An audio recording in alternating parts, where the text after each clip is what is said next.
Welcome to the STARS program, seniors taking active roles in society. And now, here's your host, ANITA FINLEY. Well, we're going to have something that's going to be very relaxing, and we are so happy to have Melissa PINI on our show again today. Melissa is the guru of yoga, among other things. She's calling in actually from outside of Detroit, and I want everyone to know you can learn a lot from her articles. I know that people have been reading them, and they're very excited about them. So, Melissa, welcome to our show. Thank you so much for having me. It's always great to speak with you. Yes, it's great to speak with you, too. And I have met someone. I just want to tell our audience, I met someone the other day, and it was interesting because they were looking for someone to teach yoga, and they're here in South Florida. So I just mentioned that I had someone up in outside of Detroit in Michigan that maybe would help. So tell me what happened, Melissa. Well, it's always wonderful to meet people. I think that's one of the most beautiful things about the practice is how it brings people together. And I feel very lucky to have a conversation with another fellow girl boss, I like to say, someone just like yourself that is helping the world and helping other people so much. And we had a great discussion about just wellness and the practice and other modalities of fitness. And it's very educational the way that the practice brings everyone together. It was wonderful to make that contact, and I'm looking forward to seeing where that might go in the future, maybe being able to do some virtual teaching or, getting together in some way so that we can join forces to help as many people as we can. Tell me what virtual yoga would look like. From my personal opinion, I would say that the practice is definitely something that's best done hands-on learning, meaning that there's an actual certified, registered teacher there with you to help guide you through the practice and make sure that you're safe in alignment. But the internet is a very big place, and it's starting to become way more popular in having teaching styles online. So virtual teaching, I guess to answer your question, would be more of like something along the lines of maybe Skype, where the teacher could still see the students in the class and the students could still see the teacher, and then start to guide the students through the practice with that visual online, with the asana, which is the physical poses, and maybe some meditation in that. And it's just another learning tool, I think. Well, I was thinking that when you're in a class, and I have not taken yoga classes, I know that people, of course, come to your, I would call it studio, or you have another word for it. It's you have a wonderful word for it. You call it I call it my yoga shala. Shala, shala right. is, like yoga house. Yoga shala. But when people come and they're all together, they're really giving each other their own energy, aren't they? They're all sharing everything.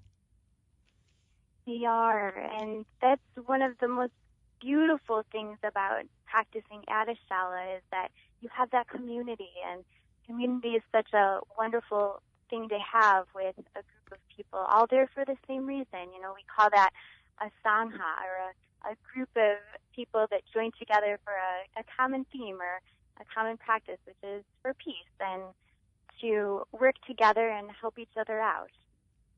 Yeah, that's very true. So let's make believe that somebody now has had yoga classes, but they don't have, maybe they're different from what you do because you seem to have more of a comprehensive way of teaching yoga.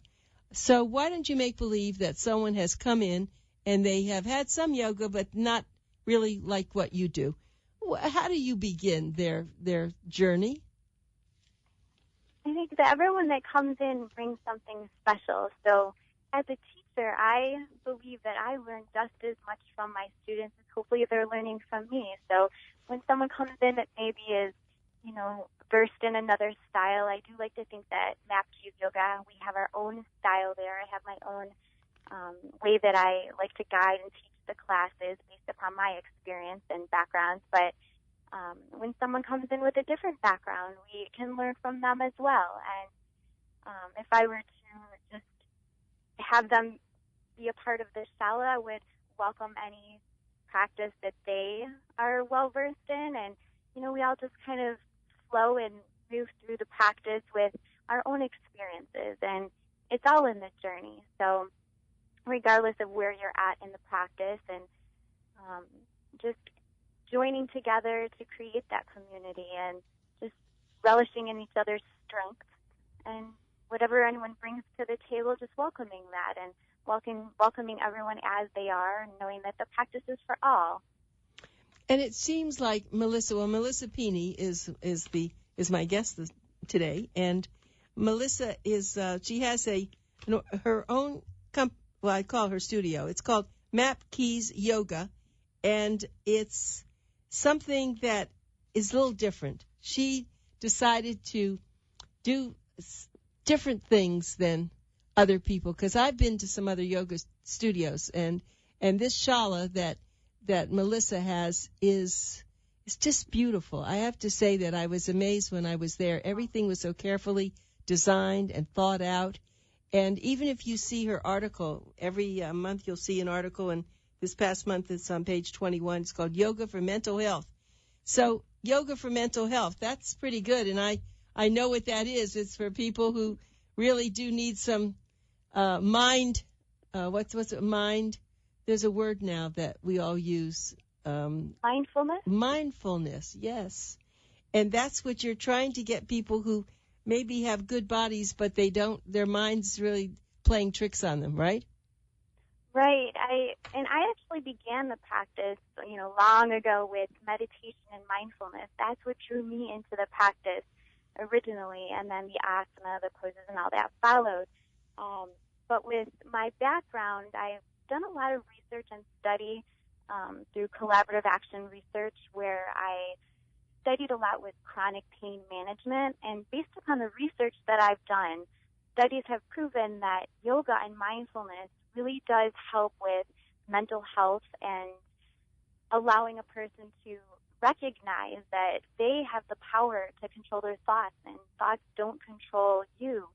And I think that that's what mindfulness and yoga is all about, teaching us how to look within and acknowledge and to be okay with ourselves and where we are, and just using any challenges for growth. Mm-hmm. And it's a very pivotal thing, I think, in the practice is the mindfulness. It teaches you how to incorporate yoga off the mat and into your daily life, and that's very important for mental health and wellness. Yeah, the way I look at it, it's like being quiet there, and I've noticed now, since I've thought a lot about this, some people talk all the time, and they go from thing to thing, and they never stop. That's true. I think that's the world that we live in. For some reason, society kind of has it that you have to be rushing from place to place, and I think the beautiful moments are when you slow down and just stop for a moment, take a breath, and learn to move from a place of gratitude. And I think that's, like you said, it's a very important thing to be aware of. Yeah, it's called mindfulness. It could be called peacefulness, or something where you are quiet to be able to observe. And it doesn't take sitting on the ocean or by a lake or looking in the forest. You can actually do this in your own home, can't you? You can. And if we think about it, meditation and mindfulness is the one thing that you can always take with you. You don't need any equipment. You don't need anything but yourself and your breath. And just pause where you're at, find somewhere where you can sit for a moment, just perhaps, focus with the eyes closed or a soft gaze on the floor, and just notice the breath and notice the way that you're feeling in the body. And it's a practice that can be done anywhere. So I guess I have a few questions about this. So when you're lying down and you want to go to sleep, will this help you to go to sleep? I believe absolutely it does. A lot of times people, myself included, the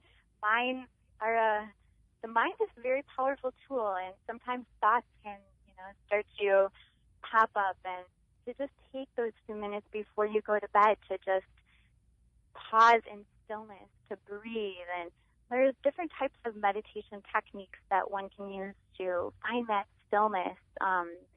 There's a type called Anapana meditation, which is just pausing and focusing on the breath at the tip of the nose.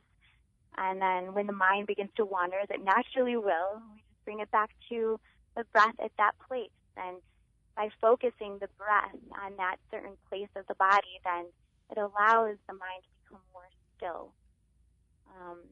There's another form of meditation. It's called japa meditation, and that's done with like mala beads, or you can use something, I don't know, a bracelet or something that you can repeat a certain mantra to calm the mind. So it could be something from Sanskrit tradition. It could be a line from your favorite song or even a poem. And to just repeat that phrase over and over in the mind has a calming effect. And with the meditation beads, you start to follow that pattern of the breath with the mantra around the whole set of beads, and it starts to bring that stillness, that calmness, and that relaxation. And then in return, it starts to allow the body to slow down and the nervous system to start to slow down, and then sleep can come. Melissa, we all need this so much. When you think about our little handheld telephone, our computer, and people just pick this up all the time. We're all getting a neck that goes down now. That's the pose for the cell phone. I think what you're doing is more necessary than ever because we don't stop. And then the first thing in the morning, I don't know about everybody else, I get onto my, my phone. I want to see who's called or if I need to get something done. And I think it's really a bad thing that we are so obsessed. Sometimes I say, okay, I'm not going to look at my phone. I'm not going to do anything for the next 5 hours or 4 hours. It's painful. Yeah, I can totally understand that, and you're absolutely right. I mean, I've even seen studies now, they're starting to say this thing called text neck. And even kids these days, they're starting to develop this, out of alignment in their neck because of being on the phones. And, it's a dangerous thing. The technology and all this is really great for so many things, like staying in touch with people and, that sort of thing. But, oh my, you're absolutely correct. I mean, to just take that few, a little bit of time in the morning before we start to engage with social media and, our gadgets is crucial for setting up your day to have the type of day that you want to have versus just rushing and trying to get everything done. And yeah, it's very important to take time to just breathe when you first wake up. Maybe we should invent a text neck apparatus that we can put our head in for 30 minutes a day to stop it from, going in that direction. If anyone could do something like that, it would be you. Yeah, right. I think you just started something. Hey, everyone, you heard it here first. Because you really are serious about that text neck, aren't you? That's it has doctors or chiropractors or people noticed that there is a change? Yeah, I have even read some articles online where people are looking down so much and their posture isn't in alignment, and then people start to develop back issues, neck issues, and because they're slouched over so much, they're not engaging their core, so then, you start to develop that rounding of the spine that just prevents you from being able to elongate the spine and sit up taller and, bring the shoulder blades onto the back and engage the core. And it's very important to be mindful of the posture so that you can stand up and even be able to breathe. If we don't have the proper posture, the breath can't come. And there's just so many things that yoga can do to correct the physical body to prevent pain and also, for the mental aspect of it as well. So, Melissa, is there a yoga pose that could help the text neck? I'm thinking, just if we think of something really very basic, just even a mountain pose. We call this in Tadasana. It's a very beginner pose, but there's so much to it where if you start to press down into the feet, if we're standing up, you start to engage the legs, you start to think about the tailbone drawing down towards the heels, and then engaging your core. So thinking of drawing the abdominals in and up, and allow the shoulder blades to draw onto the back like they're trying to pinch those shoulder blades together. And then as you inhale and exhale, you'll start to notice it almost feels like with all that engagement then that the neck is floating above, the head is floating above the neck. It just kind of elongates you from the crown of the head all the way down to the heels. And I think by just being aware of that, even when we're standing in the grocery store, think about hunching over the carts when we go grocery shopping, right?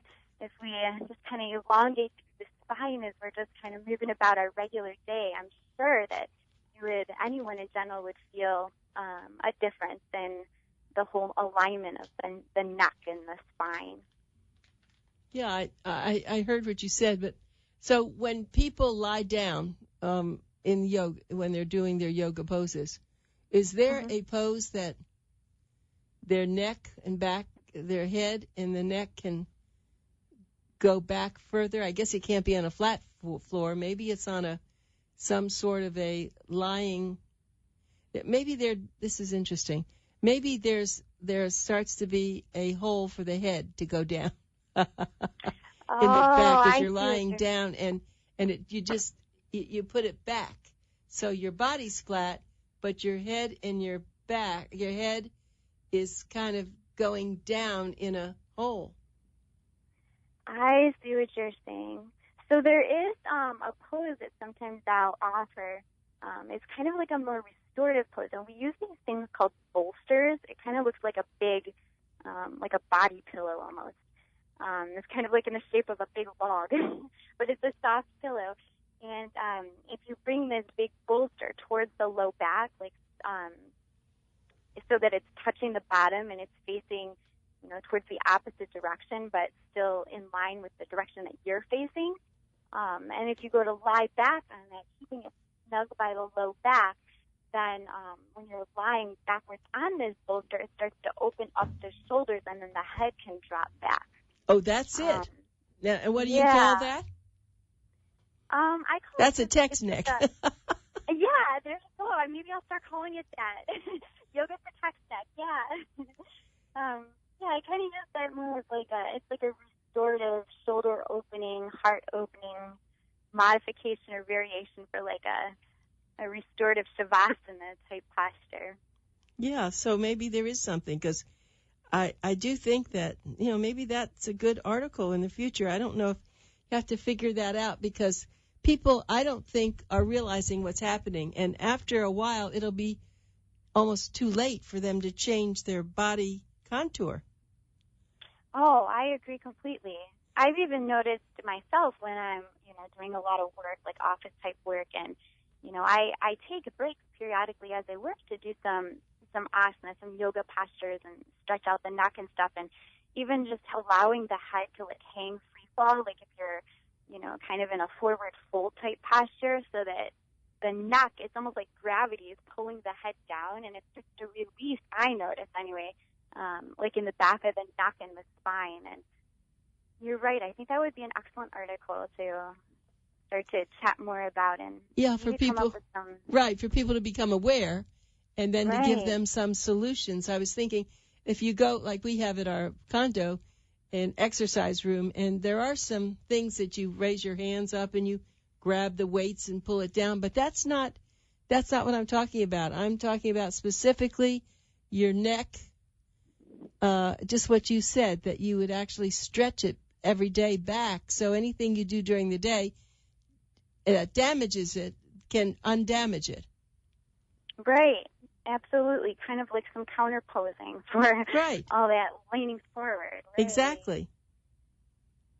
Yeah. Well, there are a lot of things like that, it sounds like, that I think that, you're very good at this. You foresee things. And, we have not taken, and we have just a little time, we've really not taken any time to talk about Reiki. Are you using the Reiki in your yoga shala? I do. Reiki is a practice, a hands-on practice that it's a very special type of healing practice, healing modality. It doesn't require any type of hands-on touch, and it plays around with the energy fields in the body, with the different chakra points. So if we think about the chakra points in the body, these are like the different energy points in the body. There are 7 of them, and they start from like the base of the body where we call that our root block, and then that's about like near the tailbone, and then from there the chakra points travel up. So then there's your sacral chakra point, which is a little bit above your pelvis bone. Then there's your solar plexus, which is around the navel. Your heart chakra, which is at the place where your heart would be, that general area. Your throat chakra, and then your third eye, which is the space between the eyebrows, and then your crown chakra. And each one of these different chakra points correlate with a different color as well.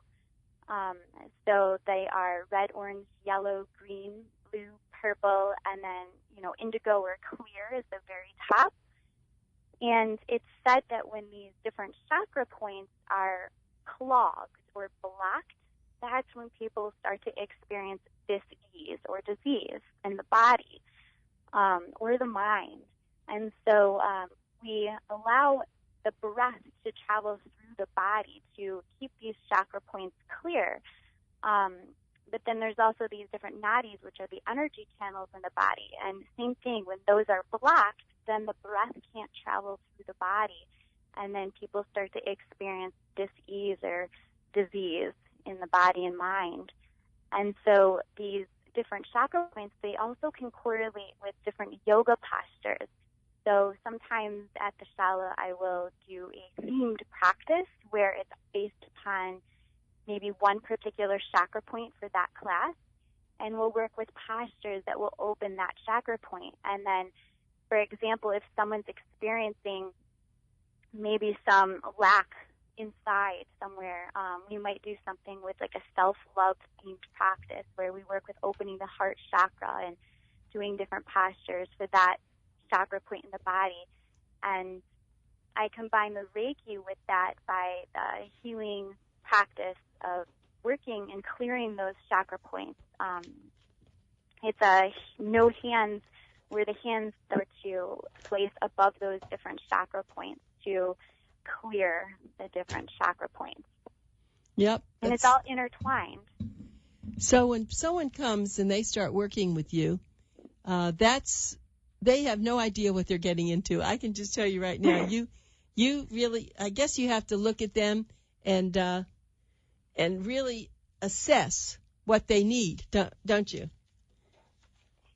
I do, and I think that just anyone in general, like when people come to the shala, or I learned this from you as well. Like people want to be seen. They want to be acknowledged and noticed, and I think that's very important when people come to Map Keys, for them to feel that they're being seen and heard and acknowledged, and that they're cared about. And I think that that's the first step to just a healing practice, is acknowledging and accepting people for as they are, and allowing them to be who they are, and just provide tools that can help them grow. Mm-hmm. Yep. Mm-hmm. That's what you love. I know that.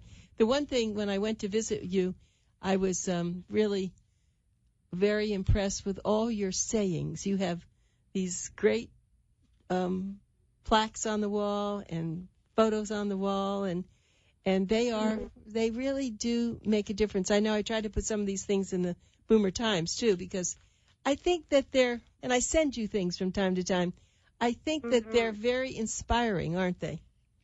They are. I love those quotes, the different quotes, and it's very inspiring. Just you want to have things around you, like sayings and that. I mean, in my opinion anyway, that your students can look at and find inspiration from. And One of the images that you saw at the shala was namaste.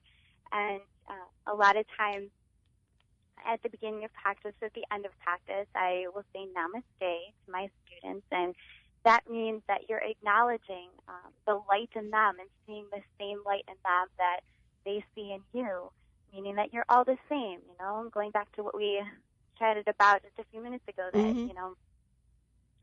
you know, everybody's there for the same reason. So just acknowledging that. And I like to have these little reminders around the shalas so that I've had some students even say they come in and, you know, they like to read these different quotes. And, yeah, it brings some cheerfulness to the environment. Right. I like that, too. I think I have all sorts of books with inspirational quotations. And one of our columnists, Linda Sajay, she actually has a column where she talks about something and then quotes all these various testimonials or quotations or something. And it's very interesting. I love that. Yeah, I do too. Well, you probably could even make up some yourself. That's a new thing for you to think about. I